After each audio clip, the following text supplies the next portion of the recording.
I got it. Huh? I got it.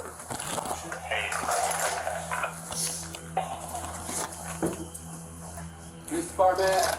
Oh no. Police are at the home of Cynthia Berendzen. For days, while her family insisted that she was missing, officers were convinced that there was nothing wrong with her, and perhaps Cynthia had simply taken a break from her troubled family life. But that theory collapsed the moment they forced the door open and found a decomposing body hidden inside the house. Oh, fuck. Suddenly, Cynthia was at the center of a murder mystery. Her family had pleaded with police to force entry sooner, warning that the home was steeped in volatile relationships and a violent history that had been ignored for too long. So when they told me, my first gut was Dillon, her son. Why is that? Because I've been in the house and I've been with her and he's got a dark side. But when investigators finally tracked down her son, they realized that he was carrying a secret far darker than anything they had imagined. Because I never thought I could never see my mom in prison. I fucking love my mom.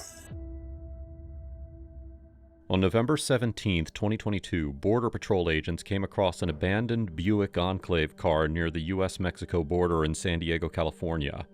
Inside the vehicle were 4 abandoned pet dogs left without food or water. When authorities scanned the dogs' microchips, the trail led to an address in Las Cruces, New Mexico, registered to 69-year-old Cynthia Berendzen, a woman already reported missing. Emergency lines of the Las Cruces Police Department would confirm receiving a string of calls about Cynthia. But with the dogs found abandoned in her car far from her home, concerns for Cynthia grew in the family as they demanded answers. So we're in her house in Las Cruces because they didn't find her. She wasn't there, just the dogs in the vehicle. And we were not even aware she was out of town. So we're here at the house.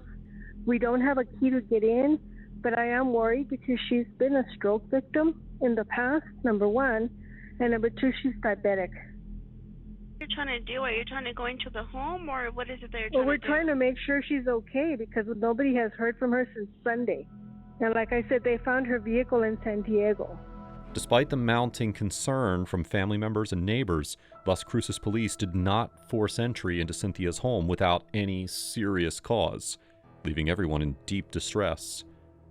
3 days later, on November 21st, her son Corey called again, this time leaving no choice for the officers but to forge their way into Cynthia's home. Central Dispatch, Operator 488, how may I help you? Hello, I need to have a welfare check. I've got someone who actually has a key to the residence so the officer can get in. All right, and what do you need the welfare check done for? Well, she's been reported missing, and you guys have done several welfare checks, but aren't able to force entry. So we found someone with the key so the officer can go inside and see if there's anything to report. Immediately after receiving Corey's call, officers rushed to Cynthia's home. But just as the officers were on their way, the mystery surrounding Cynthia's whereabouts deepened when one of the officers received an unexpected call from a bank employee. Well, we got to looking, and her account has been drained, and one of the girls in the branch recognized, and her son has taken out all of her money, and I've got it all on camera. Well, and I don't have the exact dollar amount yet, but they've taken out thousands of dollars through the ATM, but there are, I don't even know how many because I haven't dug into it yet, but it looks like they're going to Walmart and buying gift cards because there's just a crap ton of charges at Walmart for like $101.14, so I think they're buying $100 gift cards, to be my guess. Okay. Officers were left to question whether Cynthia was even inside the house at all, or if she had simply vanished by choice. But the details didn't sit right, with her dogs abandoned, her belongings untouched, and her bank accounts drained. As concerns escalated, officers hurried over to the residence, where they met Cynthia's friend, Emily. Yeah, she'd given me keys like almost a year ago. Since you've been here, have you seen anybody outside? I've not even been here. Today's the first day that her friend texted me, so this is the first time I heard about this. Okay. Yeah. Okay. Yeah, so my first thing, knowing her son and being in her house with the dogs, was Dillon. Okay. And that's what I told Corey. I said, apparently she's been lying to her son, Corey, but Dillon, I don't know. Cynthia had 2 sons, Corey and Dillon, and they could not have been more different. Corey was the steady one, the son who checked in, helped out, and reliably looked after his mother. 28-year-old Dillon, on the other hand, was volatile, with a violent history involving Cynthia that immediately drew the attention of family and friends. But the situation wasn't that simple. While there was a lot of speculation surrounding Dillon, investigators weren't going to be able to build a case on suspicion alone. So well, I guess Corey's the son that lives out of state in Texas. Yeah. Last had contact with her Monday. And the weird thing is, too, I heard from the bank, her bank, Pioneer, they called, too, and they said, well, you know what? Her account's drained. And, yeah, her account, everything's gone. And the only thing I can tell you is that it was being pulled out ATM at Walmart's, and everything that was pulled out at the ATM, it looked like it was her son, Dillon, who pulled it out.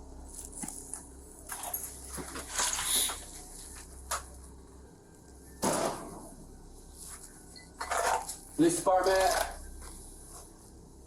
Oh no.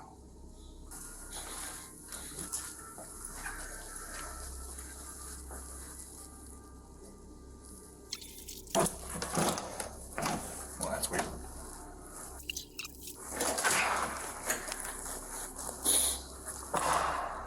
No cars. Police department!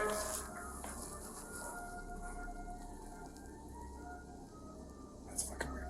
Okay.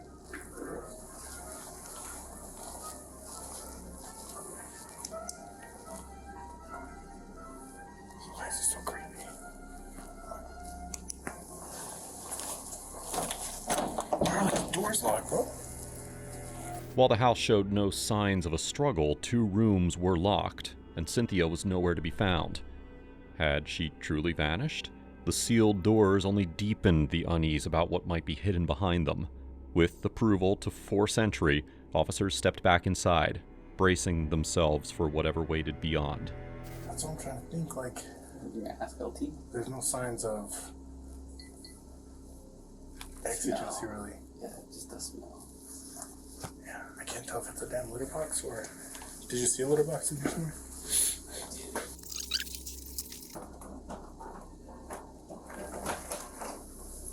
I got it. Huh? Got it open. Oh shit.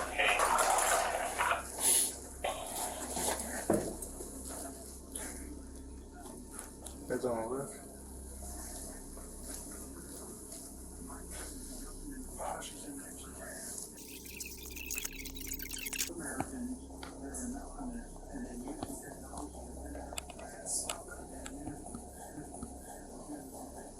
Oh, fuck, it's her.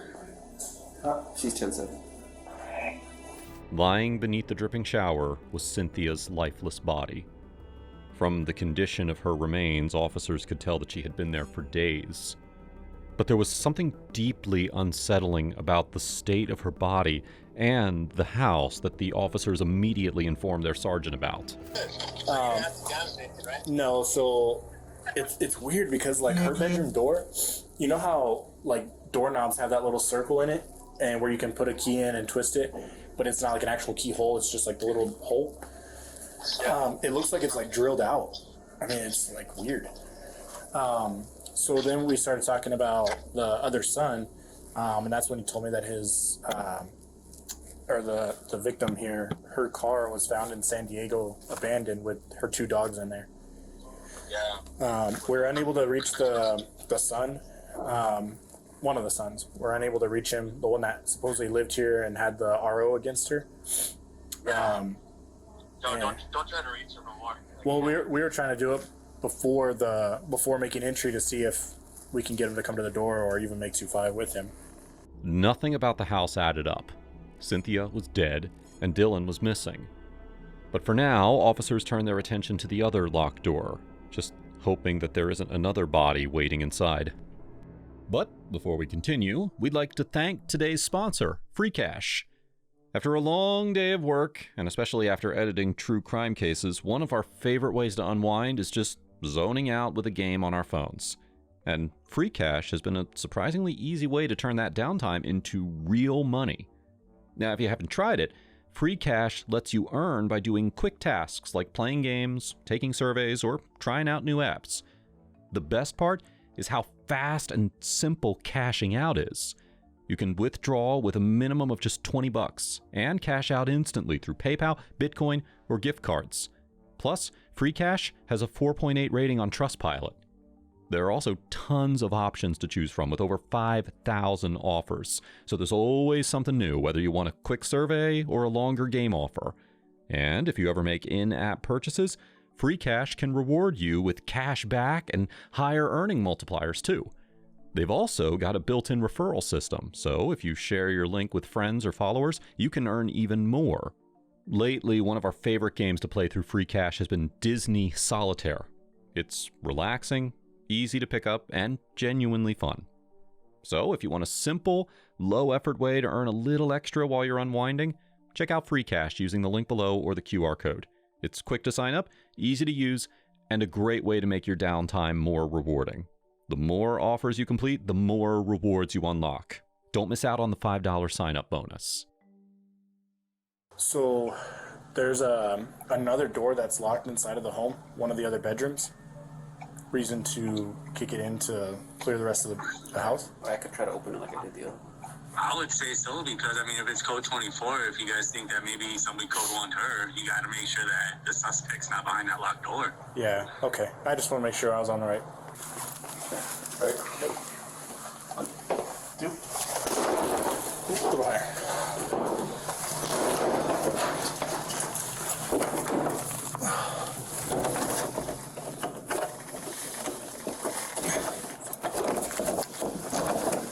Police bar. That's right.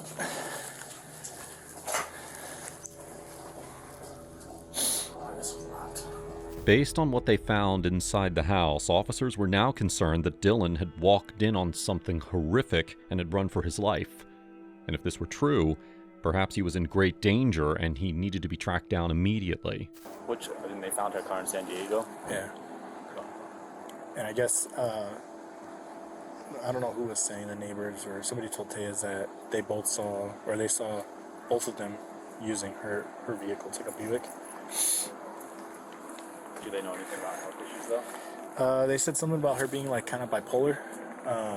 Apparently there's that's gonna kill her though? No. I guess there's a history of domestic. Contacts on or? No, we won't contact him. We'll wait on CID to contact anybody else because it's gonna be their investigation now. But as word of Cynthia's death spread through the neighborhood, officers began hearing accounts that presented another theory about Dillon's involvement in Cynthia's death. I just had a few questions for you real quick. Yeah. Are you familiar with these people across the street? No? Hey! Did you happen to see her son moving trash cans or anything like that this week for trash day? They did last Monday. Last Monday? Yeah. Okay. You saw the son? I didn't see him, but I saw the trash out there, and then I seen it, he took the garbage pail back in once they picked it up. Okay. But I didn't see him. You live across the street, sir? Right here. Do you have cameras by chance? No. And I talked to the people, man, like, they came on Thursday, and I told them, to the officers, you mean? To the officers, okay. Yeah, I told them, I saw him Monday. You saw him Monday? Saw him Monday, yeah. For sure, Monday. For sure. Okay. For sure, yeah. So, you recognize him? Oh, yeah, he drove in. What was he in? He was in the black Buick. The black Buick? They saw him. It was a week ago, right? Yep. Okay. Questions for you in reference to these people across the street. Have you seen anything or heard anything? What's been going on over there, or? Yeah. Are you familiar with the history of them? Yeah, kind of. Okay. Can you tell me a little bit about them? Well, I was around when you beat the hell out of her the first time. When was that? Oh, it was about 4 years ago, something like that. What did he do? He said he took her face and kept smashing it into the tile floor. Okay. Well, you guys probably know. There was a court case about it. I'm not familiar with that address, but from what I understand, from what I've been hearing, is it's been going on for some time. Long time. I saw him last Monday take the garbage out. Okay, you saw him take the trash out? Yep.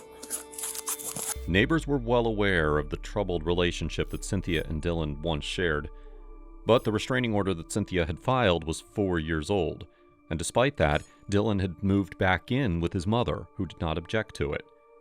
These details failed to prove Dillon's involvement in his mother's death. So to piece together the most recent history between them, officers turned to Emily once more. Dillon is very troubled. She would always make the excuse that he had cancer. I said, Cindy, get him into the health. So, and I felt for him. He'd reach out to me, but it was always those track phones, throwaway phones. So I knew he was either I work with that population, he's either dealing. I knew at one time he's probably high. He was either fentanyl or meth. Only because of his manifestation of his demeanor, how he would act. Do you know any diagnosis? For Cindy? No. Dylan, I think she said he had stage 2 cancer because he has a limp. He was taking medication. He has a limp. Yeah, he limps. I think it's less. No, I'm not really sure. I think it's his left. His left, he's got a distinguished limp, dark hair. Probably. Emily had just revealed critical details about Dillon's health. Later, when investigators examined Cynthia's phone and social media, they found something that cut against everything they'd been told so far. In her posts and messages to Dillon, they didn't see an abused mother. They saw a concerned one, deeply invested in her ill son's well-being. Cynthia had reached out to friends and relatives asking them to support Dillon after learning his cancer had returned. She had even spent the holidays with him. The care and affection reflected in her messages told a very different story than the one painted by family and neighbors, forcing investigators to question whether those suspicions were rooted in old history rather than Cynthia's present relationship with Dillon before she died. And as detectives and forensics teams searched the house that same night, they began to sense that something about the house was deeply off.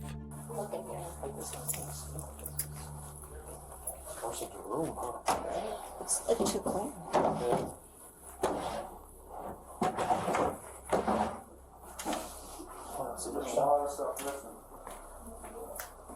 There's not a single cleaning supply that I found. Huh? There's not a single cleaning supply that I found. No Dawn, no fucking bleach, no.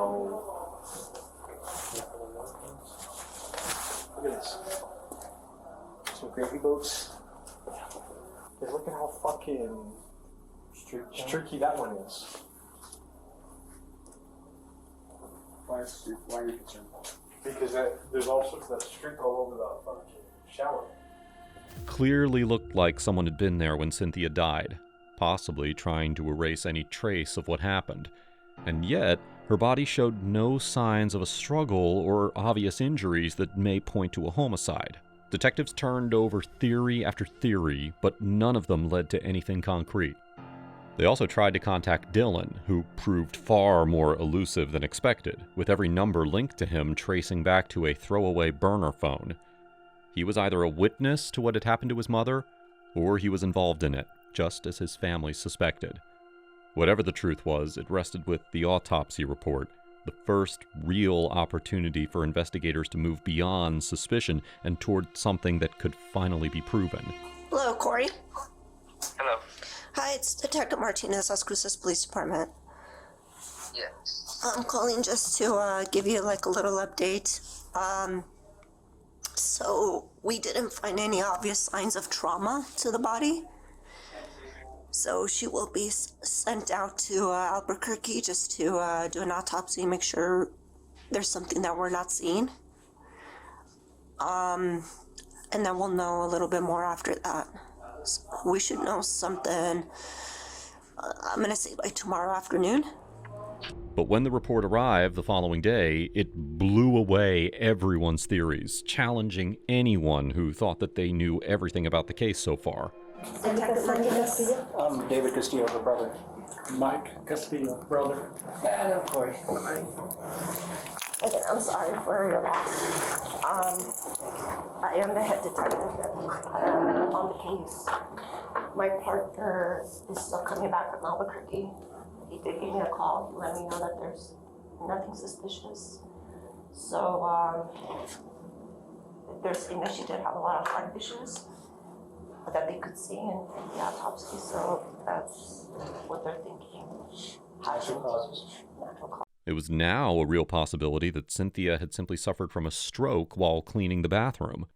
The case would clearly not move forward as a homicide investigation anymore. But they still needed to find Dillon. What's suspicious to me is the way she was found. So either way, we're still looking for Dillon. She was found in the shower. She was fully dressed. So we don't know if she was cleaning and that happened to her. We had no reports. He could have called us, told us what happened. House is empty. The house was empty? Mm-hmm. There's no blankets, no cleaning products, no food. So, again, very suspicious. You know, that's why we looked at it as a possible murder, because we didn't know who we had. We were out there for forever. You know, like I said, she was found in the shower, and the shower was leaking water. So that kind of threw us off on the time of death. But we're estimating the 14th. The suspected date of Cynthia's death changed everything. If she had died on Monday, November 14th, it immediately made Dillon a person of interest. Neighbors had placed him at the house that day, watching him take out the trash cans for collection. It meant that he was there when Cynthia died, but had disappeared since then. We didn't know that Dillon was out of jail. We were not told. We know that at some point she had a protective order. She does have it active. Yeah. The issue is that she will let him back in. Yeah, exactly. And that's probably why she never told us. Because we would have fallen. You know, because of what happened. Right. So now I know that you're estranged from Dillon, but we need to know who his associates are, in case he had help or moving stuff out of the house. The neighbor, did you speak to the neighbor? We did talk to the neighbor. We didn't get a name of possible friends or anything like that. No, but I was wondering if he had contact with Dillon through phone, like a cell phone number. He didn't say that. There was a person who gave me a number for Dillon, but he changes numbers all the time, so. He knew that he didn't want her found. That's what why take the dogs? Yeah, that's just so that you're saying the autopsy shows natural causes, but natural causes, house clean, he's gone. And she's dressed in the shower. Yeah, well, so what I'm thinking is she was cleaning or something. I mean, there's a couple theories. She was cleaning, she had a stroke. He found her, he's out. He didn't advise anybody, he just cleaned everything, so there's no trace of him. Another theory is they got into a fight, which caused the stroke, and he took off. But Is it possible that he would have put her in the shower? No, because there's no bruising, no, you know what I mean? Nothing that indicates she was grabbed, she was forced. No head trauma. That's what I'm saying. Maybe she was dead already and he put her in there. That's what I'm saying, yeah. Like he either moved her and put her in there, or she was cleaning and it happened, he found her. Detectives launched a county-wide manhunt for Dillon, but weeks passed without a single lead on his whereabouts. Just as the search began to lose momentum, a witness came forward a month after Cynthia's death with possible information on his location, pulling the investigation back on track. How do you know Dillon? Okay. Dillon and my daughter went to school together. Okay. So that's how we knew each other, or we know each other. Mom can help me with this, mom can help me with that. So. And when did he reach out to you? It was actually Sunday morning. So, am I right on this? That you guys are looking for him? Is he a person of interest in you? We need to, as far as her passing, not so much, but we need to speak with him about some of the things that happened since during the war. It helps us put a story together. Is say that he left California, or his girlfriend left California. His girlfriend, but it's not a girl, it's that. I guess I know the vehicle's over there. It's on the dock and stuff over there. So I assume he had to have gone with her. There's no way he would have not gone with those dogs. Okay. With, with that person. I don't even know who that person is. Which girlfriend? I don't know who it is. I don't know. So he went to California with a girlfriend. But it's not a girl, it's a guy. Okay. I don't know the name or anything. But you say it's not a girl, guy? It's a what do you call it? A trans. Okay. Okay. Do you know ethnicity of this person? I think it's Mexican. I think from what I understood, that person did live in Mexico. And that's why I think they parked the vehicle by the border.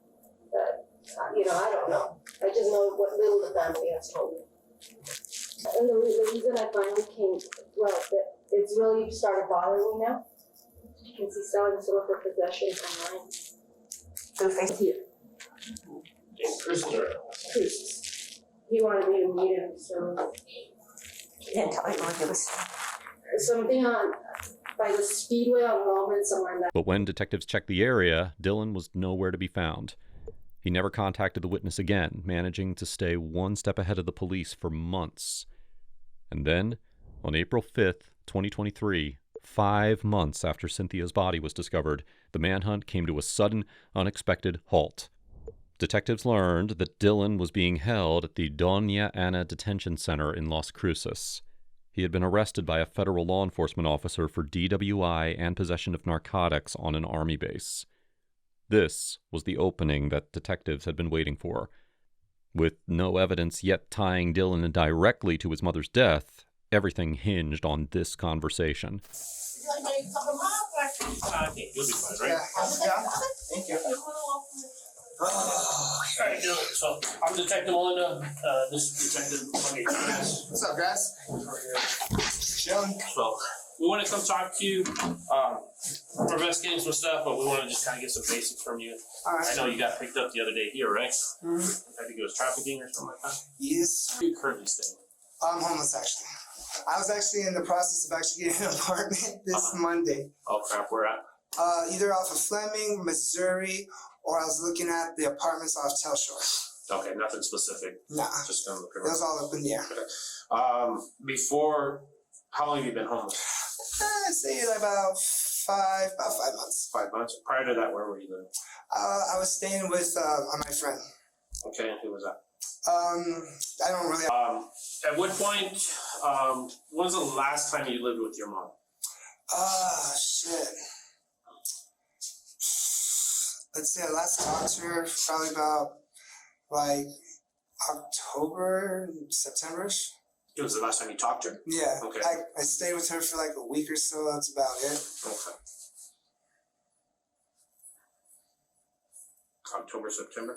And how did that go? I know you guys had tumultuous past. Yeah, it was kind of always a conundrum with us. We've tried this and that. I haven't actually gotten to talk to her at all. I tried to call her, but I don't know. Like, and then being on the streets, I don't know, just like, it just got out of hand. I don't know how else to say. So the last time, and that's on that Calle Estrellas. Yeah. Right? The last time you talked to her was in October, September? Yeah, maybe like about September 12th or something. September 12th? Why does September 12th stick out? I don't know, just given like a date in general. Detectives already knew that Dillon was lying about where he had been living, a claim countered by Cynthia's family and neighbors who all confirmed that he lived with her. And as the interrogation moved forward, Dillon's version of events would begin to undermine the very foundation of Cynthia's case as it stood. Kind of the background of that. Basically just my history of being a drug addict on the streets and this and that. You know, she gave me multiple times to try and this and that, and it always failed. And, you know, so just had to learn to live with it. Uh-huh. Okay. What was it like the last time you talked to her? It was alright, you know, we got to talk for a minute and stuff, and I don't know, I could just feel that it wasn't really yet that time to, like, move back in and shit. Uh-huh. Okay. Outside of that, did you guys have any other dealings, phone calls, Can't really say. Like supplement stuff? Did she send you money? Oh no. The only other time she actually really helped me out was I was last locked up. Was it 2020? She put $100 bail on me, and then I continued with court, and then I turned myself in to do those 3 months, and then we tried to reconcile. Then I stayed for like 3 days, but within those 3 days, it just showed like no way. Yeah, it didn't work. Okay.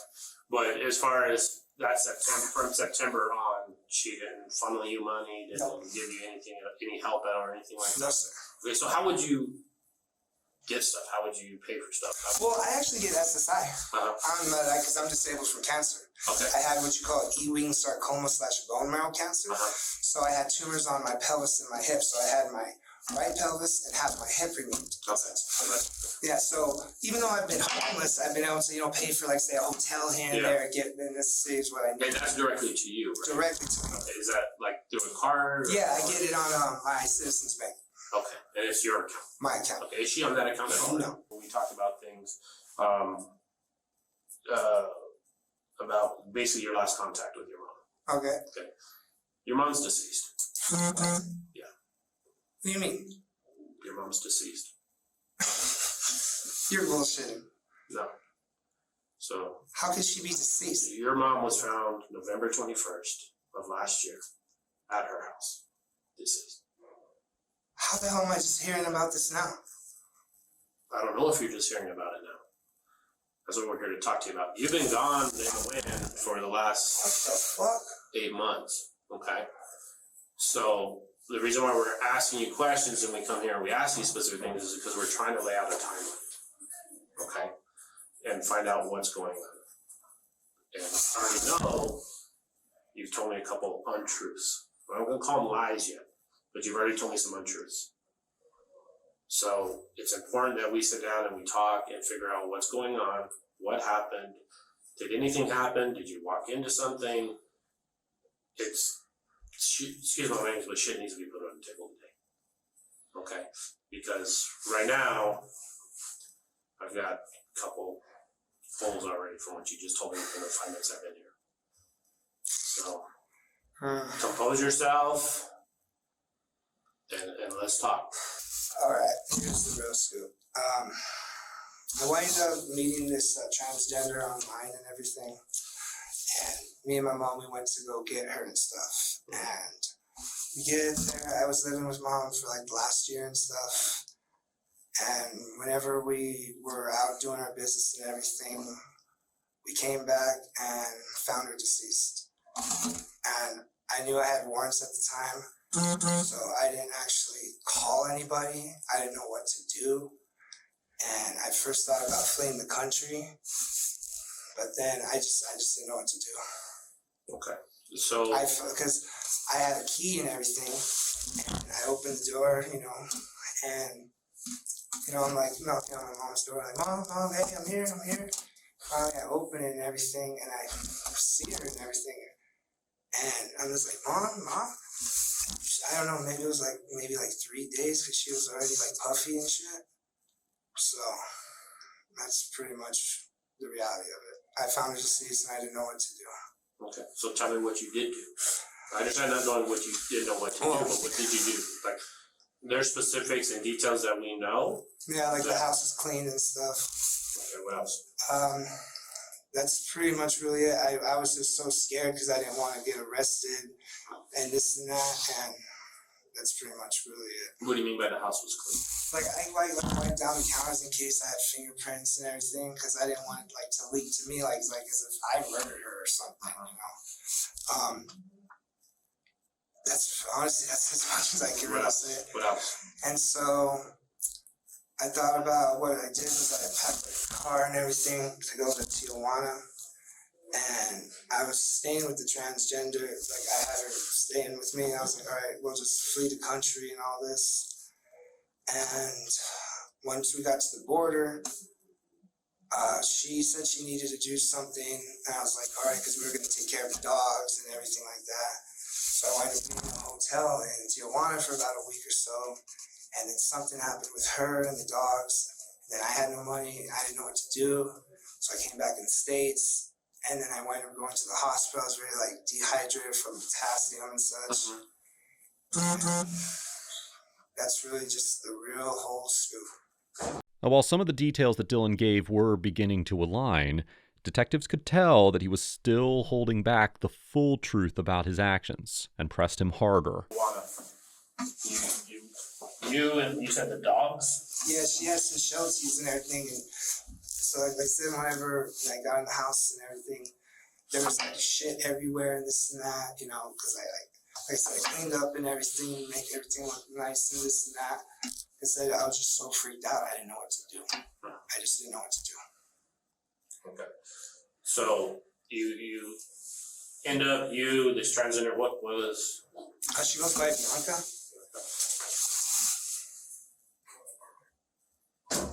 I don't know her actual real name. So you guys end up over there. You load up the car. You end up down in Tijuana. Yeah. Well, yeah. Actually, you guys cross. Yeah. Well, I crossed over. She said she needed to do something to make sure, like her food stamps and everything was still able. She was supposed to come back the next day. Then she wound up lagging. She kept the dogs, right? Yeah. She wound up lagging, and then all of a sudden, I hear that she gets arrested or something, and then the dogs, I guess, were gone, and that's when I started, like, what the fuck to do? I didn't know what to do. So then I just crossed back over, and yeah, this is just something I've been, I guess it's bound to happen. Yeah. So loading up the car, describe what you loaded. Oh, just like, you know, necessities, shower gel, clothes, pretty much that, dog food and this and that. Cause like, yeah, like I said, we were gonna go to Tijuana, and I was like, fuck, I got warrants and this and that. I was like, what do I do? I was like, do I just own it up like a man? Say I found her, own it up like a man. What the fuck do I do? So yeah, I just was freaked out. And so when you say necessities and stuff like that, describe we were there, so we've seen everything. So describe the kitchen. The what? Kitchen. It was fridge, cabinets. Yeah, it's cleaned out and everything. Just emptied out all the food and this and that. I don't know, just I didn't think of it wanted to spoil. I don't know, just You loaded it all into the car. not all of it, just some of it, you know, to take on the trip. The other stuff that would just been left around, just threw it away. Into the trash can? There at the house? Oh no, like one of the dumpsters around Pickwick and shit. Okay. What about furniture, blankets, rugs, anything like that? Nothing with the living room rug? Oh, like I said, like that, you know, shampooed it and everything, that's about it. You shampooed it? Yeah, because like I said, there's dog shit on it and everything. And then what'd you do with it? Because it's gone. Threw it away. Where did you throw it? Pretty much like the same like dumpsters around Pickwick, or the Circle K, the one on Sonoma. By that car wash, back there behind the car wash. And you took her car. How did you get to her house? What's it called? Well, they said we were staying together and everything, and it was actually I went and hung out with some friends for a few days and everything, and with Bianca and everything, and then that's when we came back, and everything was just. The dogs didn't, like I said, it was awesome. The house smelled like shit and everything. Came back. Her door was locked when it's never locked. And I unlocked it and everything. And because there was like a horrible kind of smell already happening. And then found her. I just panicked and freaked. I didn't know what to do. And what did you do? Tell me what you did. You opened the door to the house or to her bedroom? Yeah, you know, get into the house. Yeah. And then the you door. see her right away, right? No, because her door to her room was locked. I started yelling like, "Mom, you good?" For like 30 minutes, you know, I was like, "Oh, she's probably just in the shower or something." And then that's when I was like, "Mom." So then I opened the door and everything. And then I started smelling something, and then I walk in the room and she's like, I see her in the shower. She's just there. I'm just like, "What the fuck?" And then I just panicked. I didn't know what to do. Because, you know, living there, my fingerprints are everywhere. I just didn't know what to do. I just freaked the fuck out. Okay. What would describe what you did as far as cleaning other than walking down the counters and stuff like that? You know. At the very least, Dillon admitted to tampering with evidence and misleading the investigation. But what continued to trouble detectives was how convenient his story sounded about walking into his mother's house and simply finding her dead. It didn't add up. And when they verified with Dillon about some of this information, his answer immediately changed the nature of the case from death to a homicide investigation. So what you're telling me is you found her in the shower? Yeah. Are you sure? Yeah. Nothing that I have is going to be indicative of her being put into the shower. I'm not, bro. I'm letting you either help yourself or dig yourself. Yeah. Does that make sense? So I wouldn't ask questions if I didn't have an idea or an answer of what I'm asking you. If that makes sense. And here's the thing. If it was something more than what you're already saying, now's the time to do it. I mean, now's the time to repent or confess, whatever it may be. But it can only get better for you, if that makes any sense. But I need the truth from you, you know. And we can always come back and say, hey, this is the first time he's been confronted with the information. Honestly, a lot of what I said is true. You already know the holes and everything. It was getting really bad for her, like health-wise, everything. My stepfather, Chuck Cordero and everything, he had a pension or whatever, big amount of money, all right? My mom was getting screwed around. She got scammed, all right? She got scammed out of $100,000. She wasn't even supposed to touch it. Her friend, who's a lawyer and everything, was telling her, like, why did she touch it, that she could actually face prison time and this and that. And like I said, her health was getting so bad and everything. Like, every day was just a battle. Every day, and I had to put up with so much shit. And just,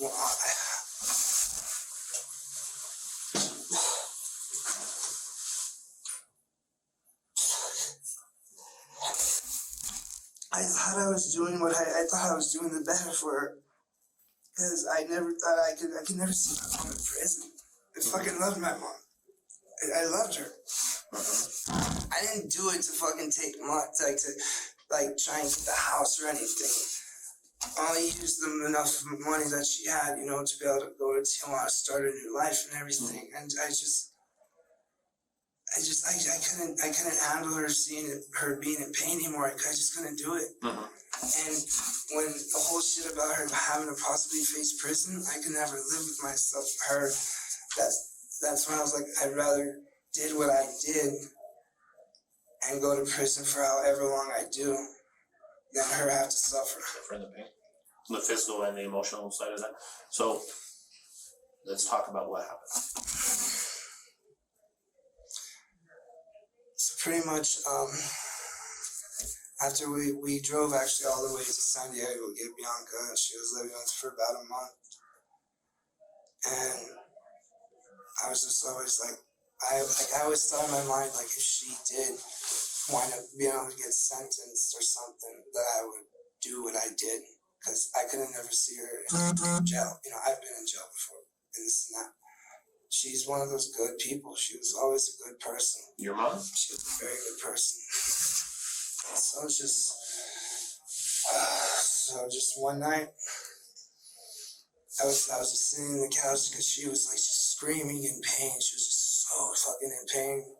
She was crying, she's yelling at me, not yelling at me, but she's just yelling out, what am I gonna do? How do I get this money back? Because she got screwed over so hard by this fucking guy. And like these scammers and shit, and she was like just freaking out so bad. And I'm like, how can I help? There's nothing I could do. So I don't even know the date. I just went in the room. I looked at her. I gave her a big old hug. And I strangled her to death. That's basically it. How?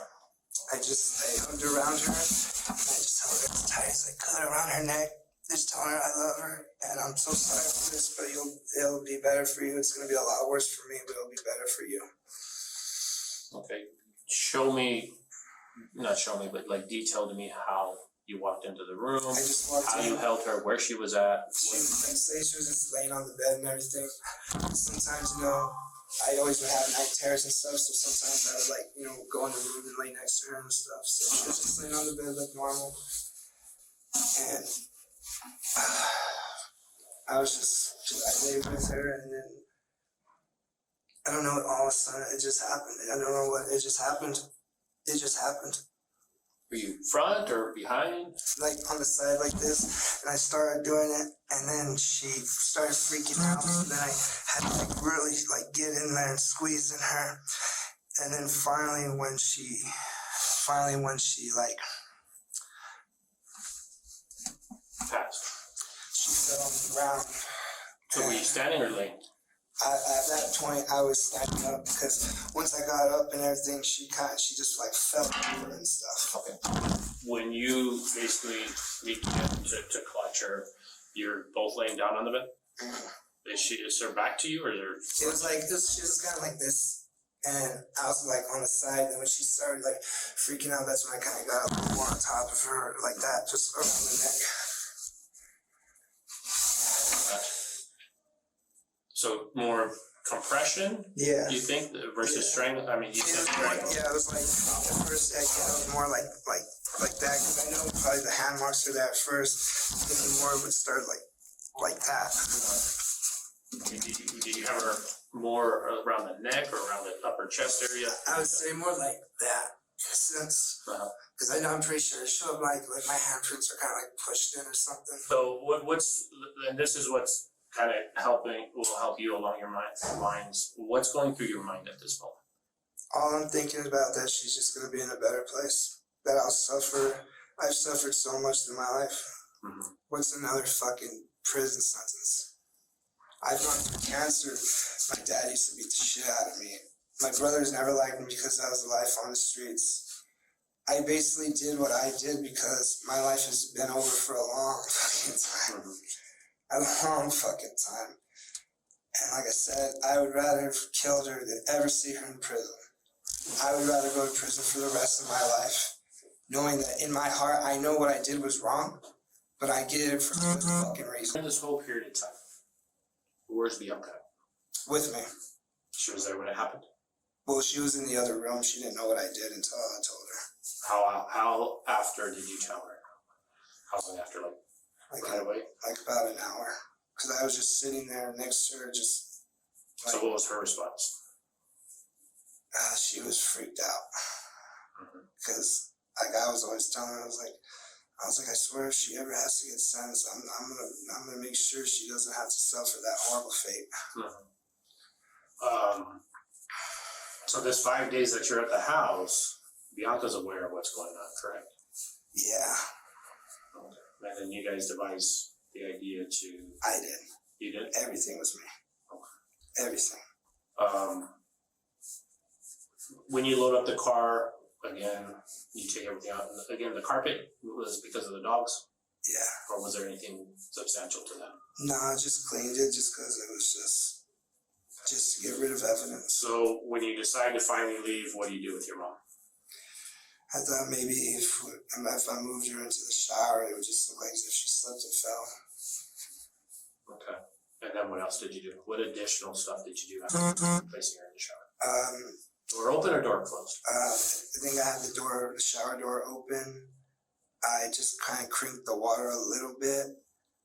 I walked out, and then I locked the door. Said I loved her one more time. Did you do anything to her bedroom? Just cleaned as much. Yeah, like I said, I did everything. Vacuumed, cleaned, tried to get as much as I could out. But I already knew it would really come back to me because they knew I was living with her and all that. Like, my brothers don't like me, her family doesn't like me. She was the only one that was ever fucking on my side about everything. Especially when the whole domestic violence shit happened. When I had that bipolar episode. And she still fucking cared about me. In my heart, I really felt like I was doing was right. I mean, yeah, I could have just let her go on and on living and getting worse and worse. I just couldn't see it anymore. I just couldn't take it. So what happened with Bianca? Where's she at? Last that I know, she's in Tijuana. Did she eventually go back down there? Well, you said she got arrested, right? Yeah, something about she got arrested at the border. I don't know what happened with the car and everything, because we left it for a second, and we were first going over to get me over, and then she was going to get the car, go do what she had to do, and then cross it over, and then we were supposed to go deeper into Mexico, and then just start a new life. But it didn't work out. What connections other than you here in Cruces does she have? I actually have no. This is where it's gonna sound crazy. Like, this is where it's gonna really sound crazy. We only knew each other for a month before me and my mom went and got her. Okay. Like, I literally don't even know her real name. Like, she's a transgender. There's a lot of stuff I don't know about her. Okay, so outside of Bianca, what do you know her name to be? I think it's maybe Louis. I mean, I saw her license before. It was like Louis. Maybe it's like Louis Aranda or something like that. Okay. Gender X. And it was a California ID? Yeah. Okay. Any ties to anybody here in town, whether it's Cruces or out in Doña? No. You had told me you were staying with Cassie, was it? Those are all lies. Everything in the very beginning was just all lies. Everything I said these last 5, whatever minutes, is all the truth. Okay. Who were you staying with prior to that? Her. It's only been my mom and me. So this whole time that you were supposed to be out of the house, the restraining order, she's been hiding me. You haven't been nowhere else. She's been hiding me. There's Jeremy, no. Ortiz, Thomas Martinez. No. Those are just friends I would see here and there. Okay. While Dillon admitted to killing his mother, he cast himself as a reluctant savior, claiming that he acted out of love, duty, and a desire to end her suffering. By this point, detectives sensed that it was still an act, a calculated attempt to soften what lay ahead for the trial. And with one final nudge, Dillon finally revealed the full, dark truth. They're the ones that it's better to get everything out than to continue with certain lies. And even some of the stuff that you told me, I'm not going to take everything 100%. So if I go back and things don't match up, that's probably not going to look good for you, right? Yeah, because the other thing too is you'll probably find fingerprints around her arms, because I had Bianca finally help me because we were into the shower. So that's some more of the truth. But honestly, when I first did, I tried to use a bag, and then she fought me. That's when I got my hands around her, and that's when I really started pushing it, and then with all my might. So then it kind of like wrapped around like this, and then just really just like there's no like blunt trauma. I didn't bash her head in or anything. It was like I was trying to like say my goodbyes. Okay. So you were trying to use the bag at first? Yeah, because I thought maybe if I used the bag, it wouldn't show my handprint, so it wouldn't lead to me right away. But the more she fought, and when she freaked out that what I was trying to do, she screamed out like "Help me, Jesus" and everything, and I was like, "Fuck! If I leave now, she's definitely gonna call, and that's attempted murder." So then I was like, "Fuck it, just do it." And that bag? It was just like a black normal bag, like a trash bag. A big hefty bag? Yeah, like a big hefty one. Oh. But bitch was tough. She's always been a tough one. Oh, she's always been a tough one. What did you do with that bag? Like everything else, just threw it away. Okay. You said you had to get Bianca to help you. Yeah. So when you moved her from the floor to the shower? It was just normally like I was like grabbed her wrist and just went like that. Put her in the shower. The ankles, and so when I put her in the shower and everything, I kind of put the bag on her face because I couldn't bear to look at it. So then, the day that we were to take off and everything, I went in the shower. I could already smell her, like just whatever. And when I pulled the bag off, my hand was shaking so bad because like maggots were already forming. And then I kind of just sprayed her down with some chemical cleaner. I don't know which one it is. And then she turned on the faucet, and that was it. This grim account of how he ended his mother's life finally explained why the autopsy report had never pointed to homicide. But clearly, he only felt bad for one person, himself. All right, Mr. Waller, that's all I needed. So he's going to inform me that. My life is so fucked. Dillon Alexander Waller was arrested and charged with first-degree murder and tampering with evidence. In December of 2024, a jury in Las Cruces County found Waller guilty of both charges. On February 10th, 2025, Dillon was sentenced to life, plus an additional 3 years for tampering with evidence, to be served consecutively. And before we sign off, don't forget to sign up for free cash using our link down below or the QR code on screen. And remember, the more offers that you complete, the more rewards you unlock. Don't miss out on that $5 sign-up bonus.